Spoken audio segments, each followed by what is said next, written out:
Hello, I'm Manoj Karmakar. Welcome to ISSPS TV. I trust you are well, wherever you are in this wonderful world. In this upcoming video, I'm going to discuss with you ultrasound imaging of the difficult spine, particularly in patients with scoliosis and instrumented backs. If you like any of our videos, do remember to like and share with your friends. If you are new to our channel, do remember to subscribe so that you can get regular notifications of any future uploads. Now enjoy the upcoming video. I'm going to discuss with you central neuraxial blocks in difficult patients with difficult back, particularly scoliosis, folks that have had instrumentations of the back and maybe some of the inflammatory like ankylosing spondylitis. Now that we have a stage set by Kenneth on some of these conditions. I have no conflict of interest whatsoever relating to any of these, my presentation. So what you hear is what I have based on my experience and know-how on this subject. Nevertheless, whenever you see this red star, it's an important take-home message. So do pay attention. And if you take home a couple of these, I guess I've done my job. I have a disclaimer. What I'm going to share with you is mostly related to the lumbar spine. So it relates to performing spinals mostly. This can be related to doing epidurals too in the lumbar region in these difficult patients. But I'm not trying to propagate the information, knowledge that this is useful in the thoracic region. There is no experience. And in scoliotic patients and some of these difficult patients, you may be subjecting your patient to harm if you consider it. So this is my disclaimer. So do not take this as information that you can use it for the thoracic region, although some of it will apply. We discussed during the first webinar that you can perform ultrasound imaging of the lumbar spine, and the preceding speakers have also highlighted in some of these difficult patients, like Jamie showed you in the obese individuals. You can perform a transverse or a paramedian sagittal scan. You can see exquisite images in normal individuals, and even in the obese individuals, you can see these patterns, although they are located at a significantly deeper location. And sometimes they say that in the land of the blind, if you can see a little more than them, then you are the king. So I think this analogy applies, because if you can see what you are oblivious to when you are doing it with the landmark, then your chances of success is much higher. So today, and as Brandon and Jamie have highlighted in their presentation, that most of the knowledge base and the research base is based on pre-interventional scan or a preview scan. You can identify the midline, accurately locate the lumbar interspace. You can measure the depth to the epidural space, detect any abnormalities in the underlying spine, and then also determine the optimal site and trajectory for needle insertion. It is today, real-time ultrasound is not as popular, but I guess there are a school of people like me who believe that eventually real-time ultrasound guidance will be required as a skill for every anesthesiologist, because pre-interventional scan may not be useful in all circumstances. So let me pose a few questions to you. What would you do, ladies and gentlemen, if you had a patient like so? Now, this is a patient with a S-shaped scoliotic spine. She presented with CA breast for mastectomy. She had many other comorbidities, and I will come to that in a while. You could also have a patient like so who presents with a fractured hip with multiple comorbidities where general anesthesia may not be desirable, because these are patients who are known to develop restrictive lung disease. They're poor respiratory reserves. They go on to develop cor pulmonale and right heart failure. So much so that They are also often in extremes of age. And besides that, they are often triaged out of most intensive care units in the interest of resources. So you are often left with very little when you want to consider providing them safe anesthesia. And often the choice is to do a spinal anesthetic in most cases and get the most experienced surgeon to do the procedure as quickly as possible. Yes, it's also possible to do many of these peripheral nerve blocks, say for hip surgery and more distal surgery. But then again, local anesthetic toxicity is something you must keep in mind. What would you do if you had a patient like so? These are patients who have had laminectomy or even fusion surgery in the back. These are young individuals who present with instrumented backs. They are often in the adolescent age. They've had idiopathic scoliosis corrected in their teens, and now they are in their 20s and 30s. They've had trauma or they have other type of surgeries, and they present to you. Particularly the parturient who has a back like so with you can see an extensive thoracolumbar scar in the midline where the patient has had a Harrington rod placed. She demands an epidural. She demands to have her delivery, a cesarean section under a spinal. What would you do, ladies and gentlemen? This is a patient with scoliosis with posterior spinal fusion with, again, hardware insertion in the thoracolumbar area. You can see here, these are young patients. These are patients with inflammatory spinal disease. As you can see, this 3D reconstruction shows that the inflammatory process have almost shut down the entire highway to the neuraxis, if you may. So these are truly challenging patients. But today, with all the imaging that we have at our disposition, I think it's time that we should all come together and say that we can deliver neuraxial blocks in these patients. But when you look at the literature, yes, it has been described in the literature. You can see here, these are some publications from as early as 1980s describing the use of epidural in Harrington rods patients, spinal surgery patients, fusion for kyphoscoliosis. And there's also literature which says that you can have a success rate of about 90 to 100%. Although it is technically more challenging and more difficult and has a higher incidence of traumatic placement, increased incidence of dural puncture and paresthesia. But the question is, although these techniques have been described, and most of these individuals may be described as experts because they have a little more experience than many of those who have no experience in them, because these are, unfortunately or fortunately, patients who don't present to your door every day. They come once in a while. So you as an anesthesiologist must be prepared to tackle them. If you as a department are unable to tackle them, then I think this is a disfavor to these patients because they are young, they've had their spines operated or fixed, and now they demand a normal care like most patients. Even this study, a randomized study by Dr. Chin and their colleagues from Toronto, Canada, looked at ultrasound imaging facilitates spinal anesthesia in patients, adult patients with difficult anatomical landmarks. They randomized 120 patients with high body mass index, more than 35, poorly palpable spinous processes, and moderate to severe lumbar scoliosis. And they randomized them to a landmark technique that you would normally do every day and to an ultrasound-guided pre-interventional scan. This is not real-time intervention, as a pre-procedural scan.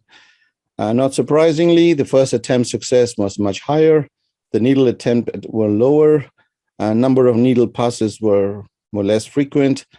And therefore, they were able to establish the neuraxial block much faster and in a shorter period of time as opposed to landmark technique. Although this evidence is available, but it would be fair to say that there are no established techniques to image the difficult spine. There are no established literature describing what happens to the spine in patients that present for surgery who have a difficult spine. it seems a contrast because a lot of literature is presented on normal individual, normal spines, etc. But these are patients that come to us, fortunately, as I alluded to, rarely or less frequently, but when they come and provide you, hit you like a lightning bolt because now you have no other choice but to do a spinal. Otherwise, the outcome of this patient may be different or the outcome may be poor.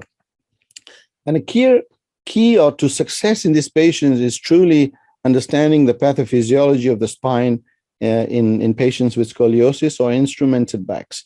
Unfortunately, there are very few literature, as I mentioned, but slowly the literature is accumulating.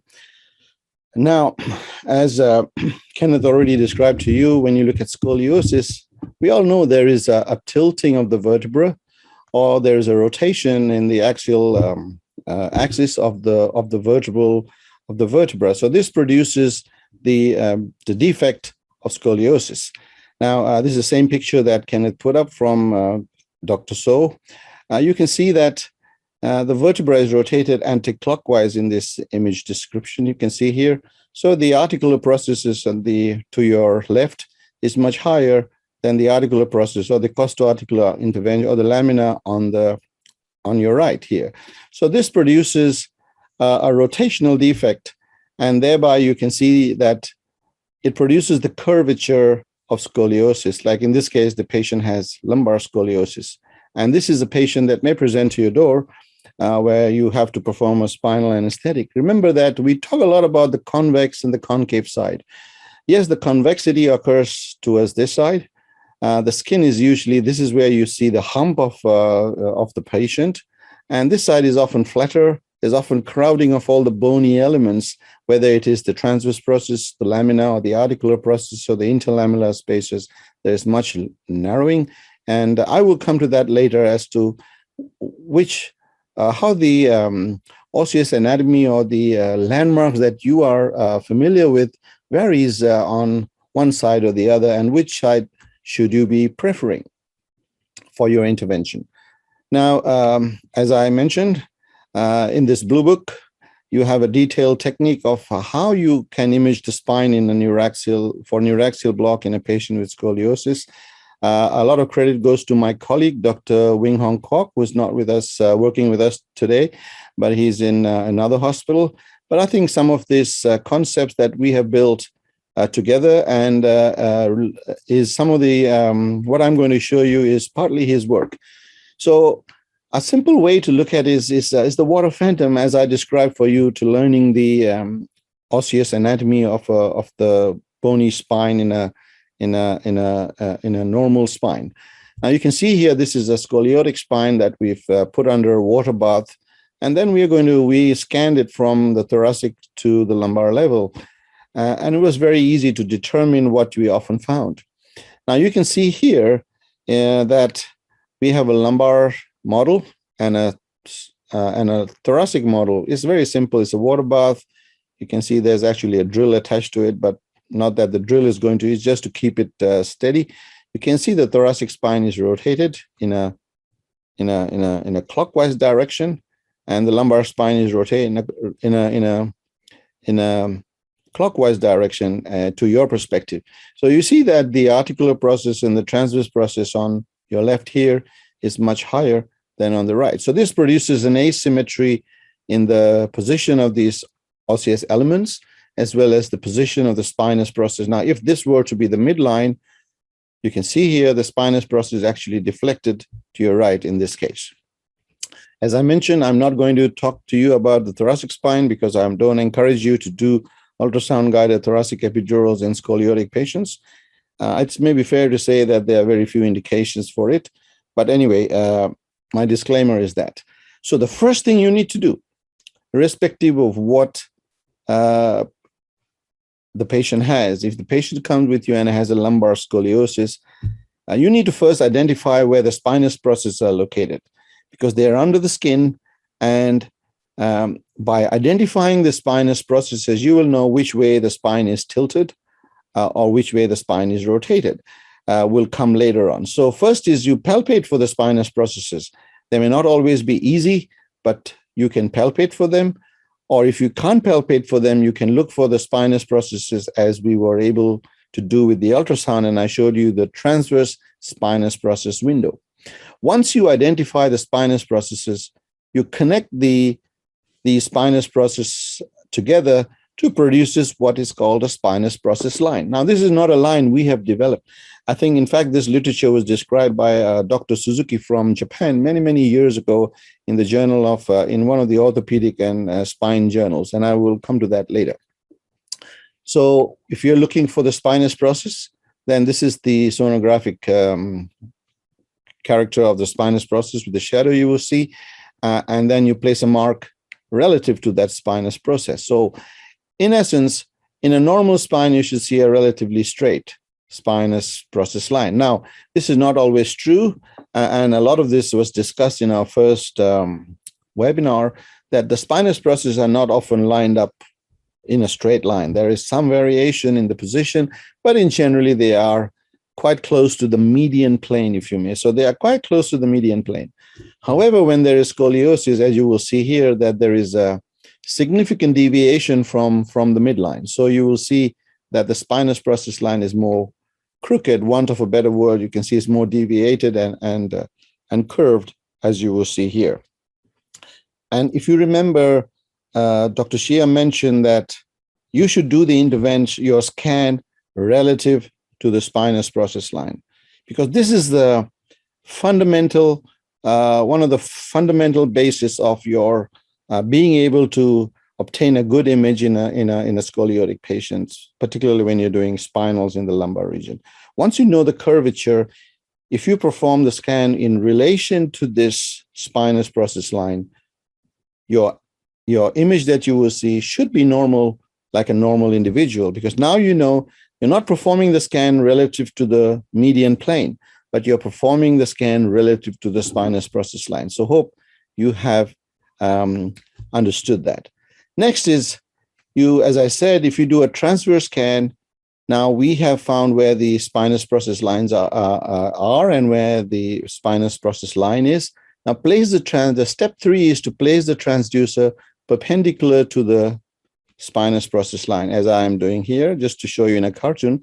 As the curvature changes, put it at 9, perpendicular to this, and that will reflect either the spinous process window or the interspinous window relative to that spinous process line.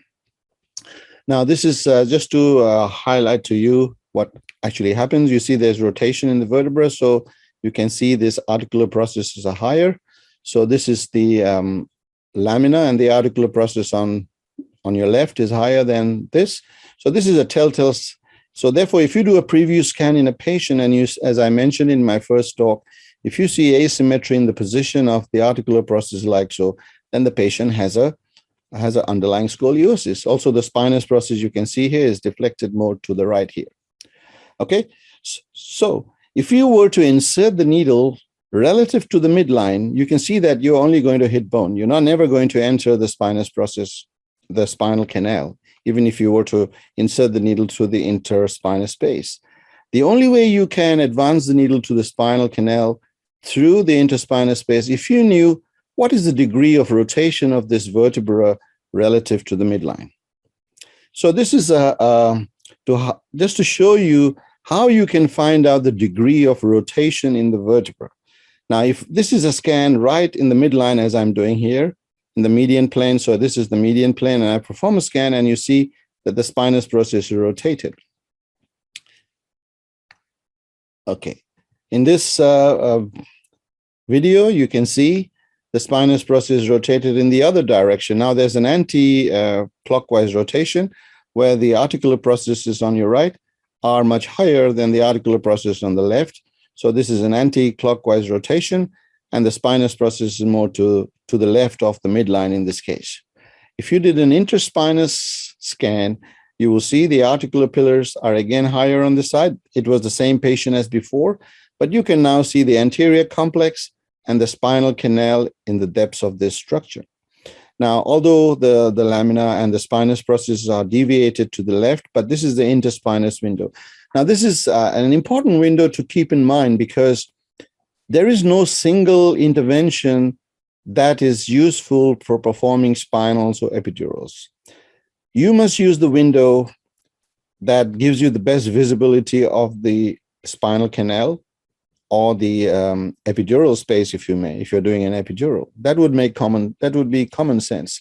So that means you must be used to performing real-time ultrasound guidance with the paramedian sagittal approach, as well as the transverse technique, as we discussed in our first webinar. So I will come to that once again, just to highlight it.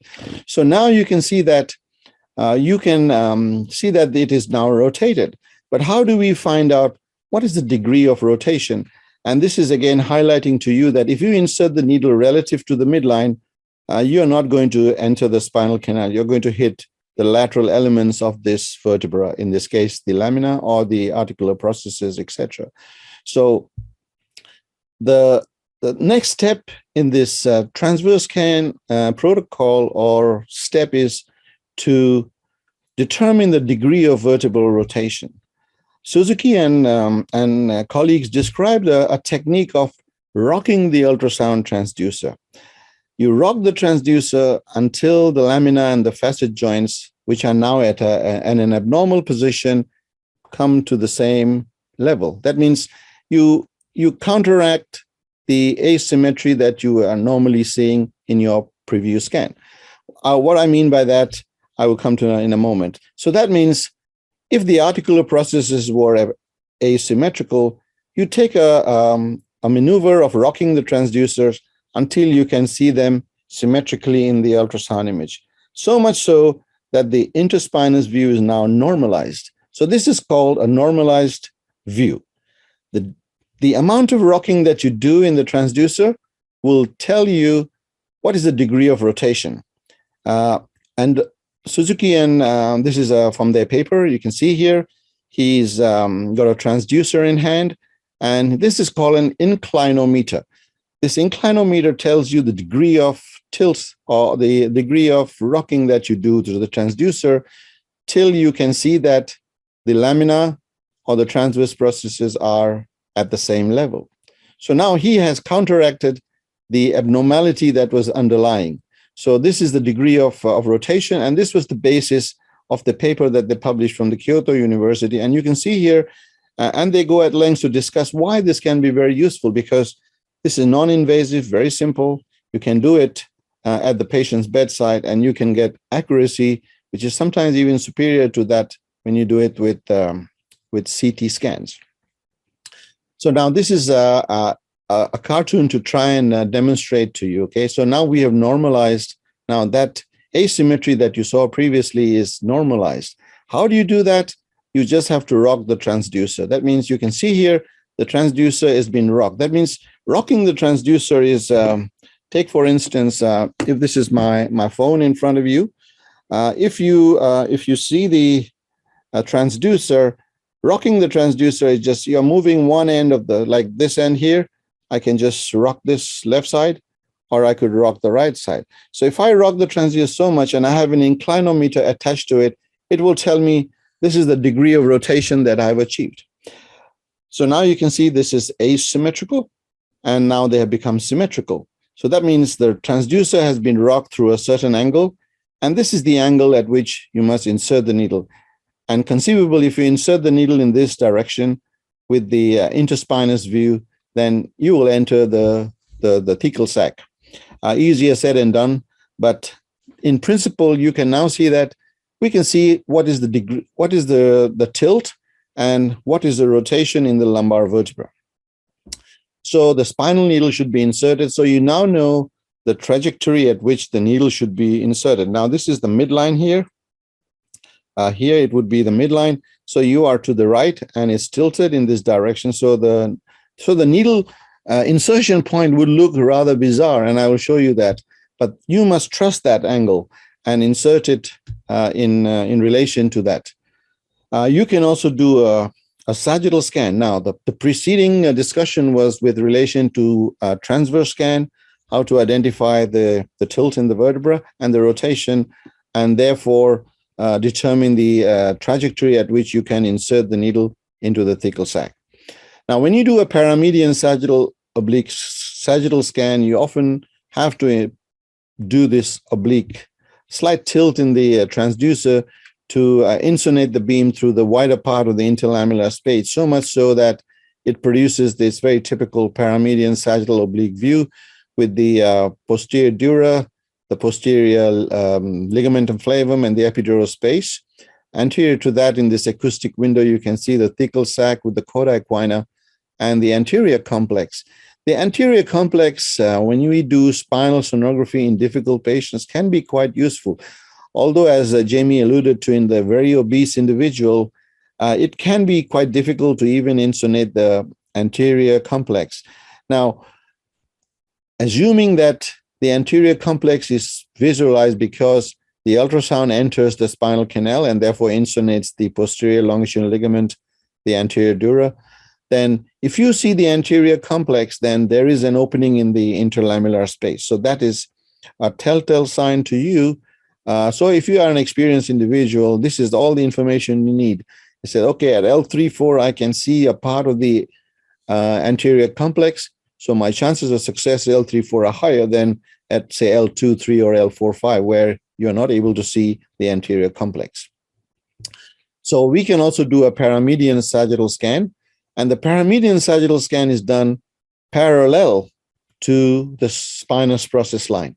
Now, obviously, now that you've determined the degree of tilt in this individual, if you perform the scan relative to this SP line, you will get a normal paramedian sagittal oblique view. But look at the tilt on either side.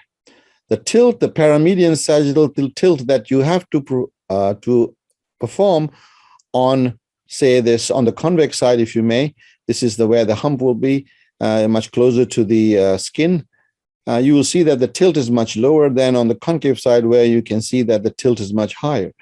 You need a larger tilt. So obviously this makes it technically more challenging as opposed to technically much easier in this case. This can be also shown as Dr. Suzuki and them showed. This is a reverse rotation. You can see this is a clockwise rotation. So on the right now, you see there is you have to achieve a lower degree of the sagittal oblique tilt as opposed to on the left side here, and therefore, but when you look at, although there is rotation in the vertebra, the phantom image here is looking absolutely normal. You are seeing the lamina, the interlamellar spaces. So therefore, if you now insert the needle relative to that scan, then you will enter the interlamellar space and the spinal canal. And this is the basis of how you perform real-time interventions in this case. Now, it's needless to say, for the champions who are championing pre-interventional scan, that this would be totally useless if you are to do a pre-interventional scan and then try to do a real-time to do spinal punctures. In these difficult patients, I think it is mandatory, in my opinion. In my center, we do it all the time, real-time, in these difficult patients. Mind you, in some, if you don't do so, then someday you may cause harm to these patients. Again, this is just to illustrate to you that on the concave side, on the side that the articular press is much lower, there's a lot of crowding in the ribs, you will see that the degree of tilt is much larger and therefore technically more challenging. The distance to the epidural space or the thecal sac is also larger, so you will find it more difficult to perform it. So this is again shown to you here. We are creating this rotation. We are going to do a scan. So Dr. Kwok is tilting the transducer. You can see here the degree of tilt that he has is much shallower, and the needle is being now inserted in plane. And this is basically the basis of real-time spinal in a scoliotic patients when you're using a paramedian sagittal oblique view. This is a scan relative to the spinous process line, as I mentioned before. Again, the degree of tilt you need on the opposite side is much greater, but the needle insertion is again relative to that. So I'm going to let this loop one more time so that you can have a quick look at it. You can see this is now on the side where there is the elements are closer to the skin. You can see that the degree of tilt of the transducer is much less. The distance to the spinal canal is much less, so the overall technique is more simpler. And on the other side, where the elements are much deeper, the ribs are more crowded, or the transverse process and lamina are deeper, your degree of tilt is much larger, and you need to insert the needle at a steeper angle. Now, as I mentioned, you have to perform real-time interventions in these in these individuals. There is no place in my book for pre-procedural scans in these patients. Firstly, you don't do them often, you don't see them often, and with this twisted anatomy, you have to be careful where your needle is being guided to. So, as I mentioned, this is our approach to performing the epidural access, which we published many, many years ago. In 2009, it's almost 12 years and more from today. But it also describes combined spinal epidurals using this paramedian sagittal oblique view with the patient in the lateral position. As I mentioned, there is some element of thinking carefully about the ergonomics, because if you're a right-handed individual and you place the patient in the right lateral position, then you will be handicapped in some respect, because the needle now will have to be inserted with your left hand. There are some circumstances when you can't do that, or the condition does not allow you to, and you may have to do it in the right lateral position, as I will show you later on during this demonstration. The needle is inserted from the non-dependent side here, and this is the dependent side.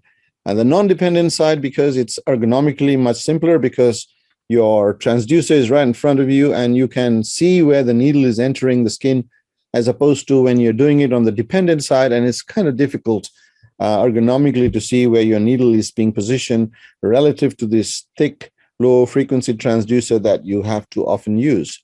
The needle is inserted. Spinal injections have also been described.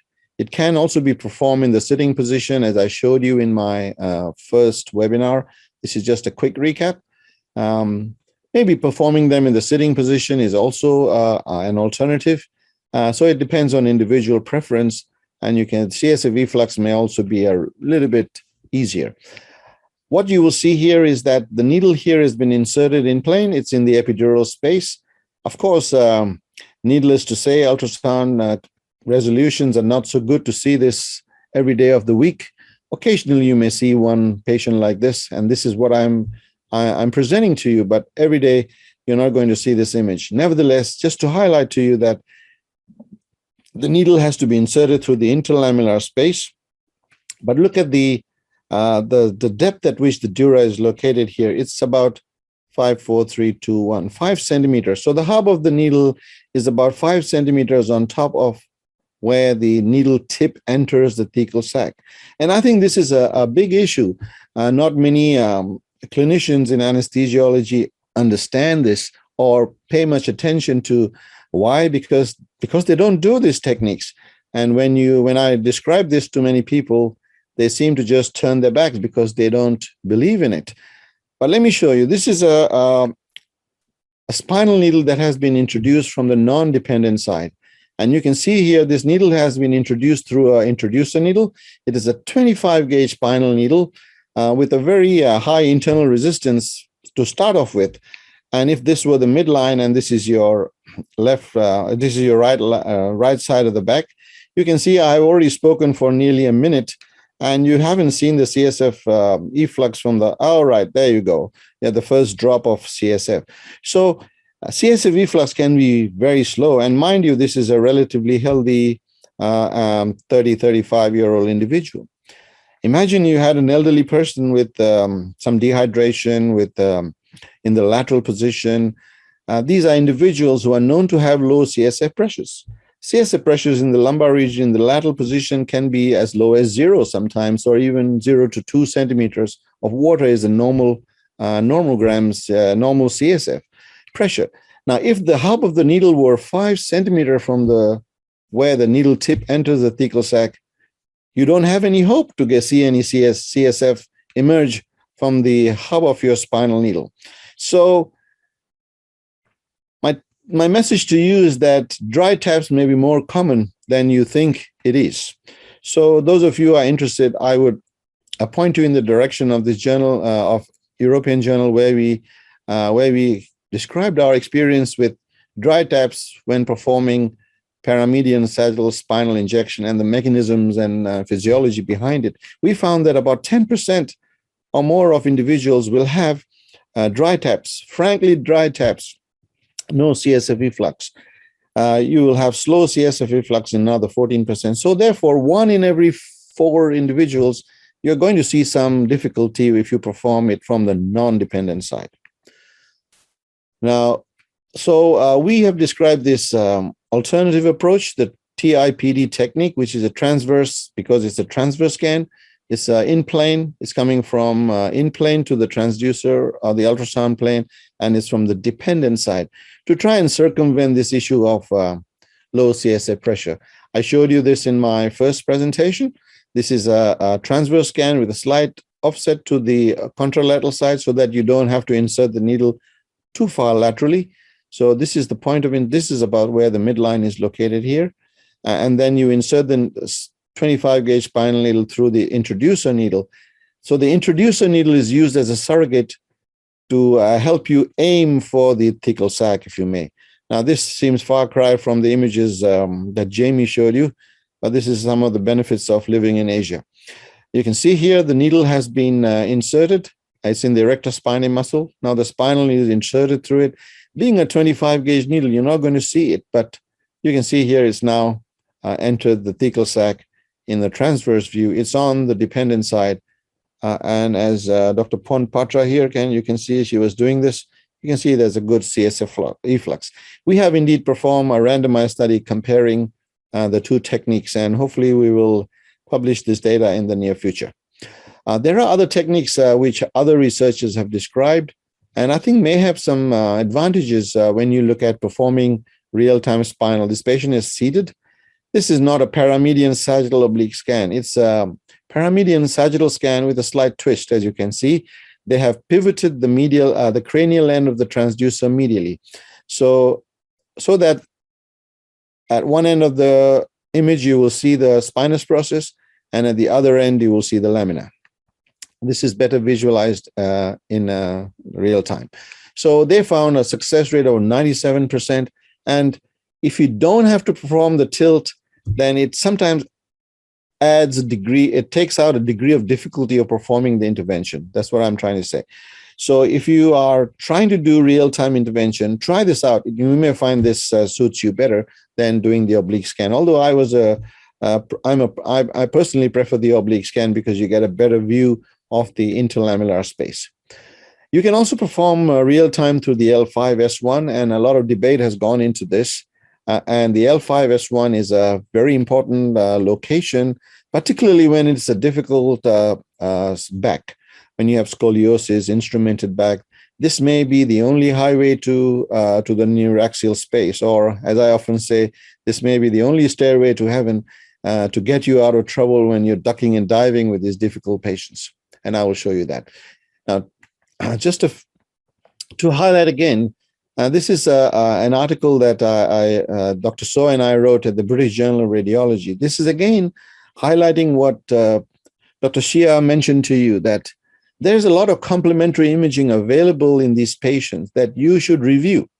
And particularly in centers like ours, where we have a PACS system that can be easily accessed through our intranet in the operating room, in your office, in your coffee room.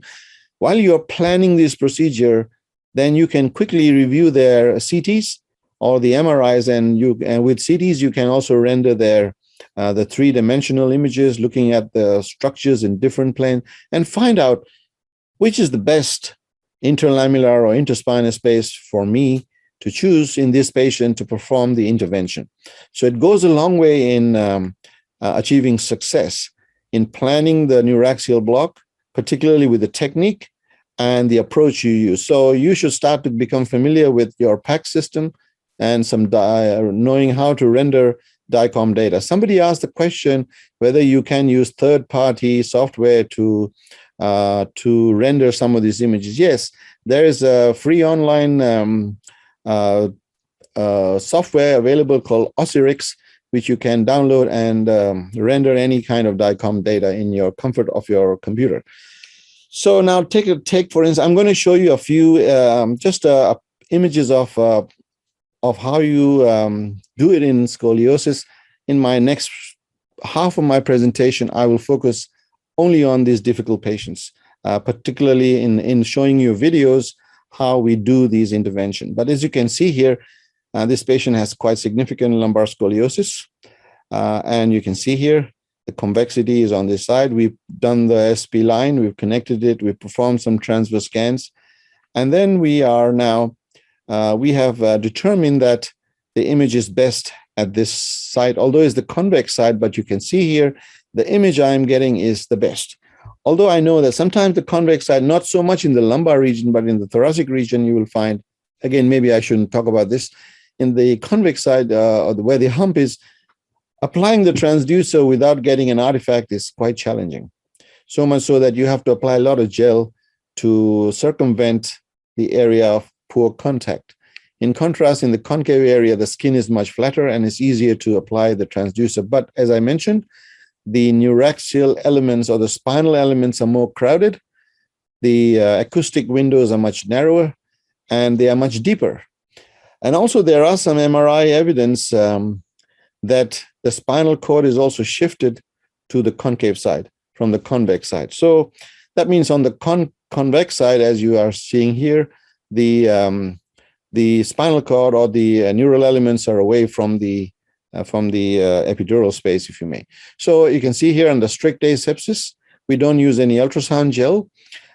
We use saline just as a coupling agent. There will be some deterioration in the quality of the image, but you can circumvent that with using gain and time gain compensation, etc., to try and bump up the the slight reduction in the quality of the image. Thereafter, we just do what we have to do. But note, I'm using my left hand. In this patient, I was unable to position the patient in the other side because the patient would not want to do it that way. So you have to respect the patient. And I did it on this way. And you can see here, the spinal is successfully achieved. As you can see, the needle, this is from that same patient. You can see the needle has been inserted.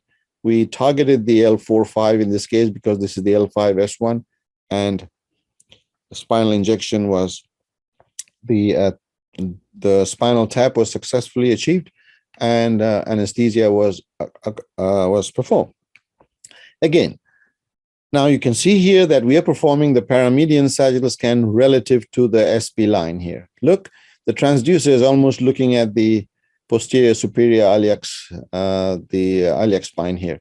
So you must trust this, and because that's the image underlying that you will see will be a normal image. So the needle will also have to follow that plane. As you can see here, the needle almost comes from where the posterior superior iliac spine is located. This is where the anatomical midline is. It's way deviated because this is relative to the spine. So follow the spine and maintain the image and do it so. Now, sometimes some folks ask me, do you do it from the convex or the concave side? I really don't pay much attention to this. I would say the side that gives you the best view should be the side from which you should do it. Although there are some differences, and I alluded to some of them. On the convex side, you will see that they are shallower. The articular process will be much closer, or the lamina will be closer. The interlaminar spaces are also wider, and MRI evidence shows that the epidural spaces are wider on the convex side here. On the concave side, the contrary happens. They are much deeper. The elements are more crowded.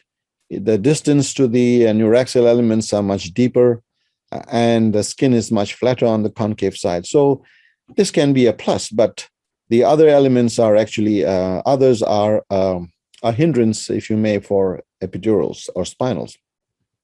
Instrumented backs are another group of patients that often present for orthopedic surgery, for other orthopedics where they've had spinal surgery done before, particularly spinal fusion. Just to show you that this is a 24-year-old, actually he's a volunteer. We got him in who had a posterior spinal fusion. We scanned his back. And you can see here that this is a transverse scan in the midline. You can see the bones, the metal will appear very bright, and there will be reverberation artifacts. You can see multiple reverberation artifacts and acoustic shadow. These are, again, typical signs that you can see with bone. You can also perform a sagittal scan, and I think a sagittal scan is more useful. You can not only see the bone much clearer, you can see there are lots of reverberation artifact. The rod can be very clearly seen, hyperechogenic. There's an acoustic shadow. But as you follow this distally, there will come a point when, bingo, there's no more reverberation artifact, and now you are starting to see the normal spinal anatomy. So therefore, you can very accurately determine the lower limit of the hardware, if you may. So, of course, this can be very easily done in an X-ray, but if you just wanted to do it real time, this is how you can do it. You can start to see bone, and then comes a point where there are no more bones. So you can then determine which is the best site for you to perform the intervention, either in the transverse or sagittal window. Today, we have different techniques, as I mentioned. Whichever you are comfortable with and gives you the best view would be my advice to use that. Now, in this case, you can see the L4, L5 interlamellar space, and this was what would be used in this case. The L5S1 has become an important portal to the neuraxis for performing neuraxial blocks in these patients. And we've discussed at length about this in our first webinar. The L5S1 happens to be one of the widest interlamellar spaces.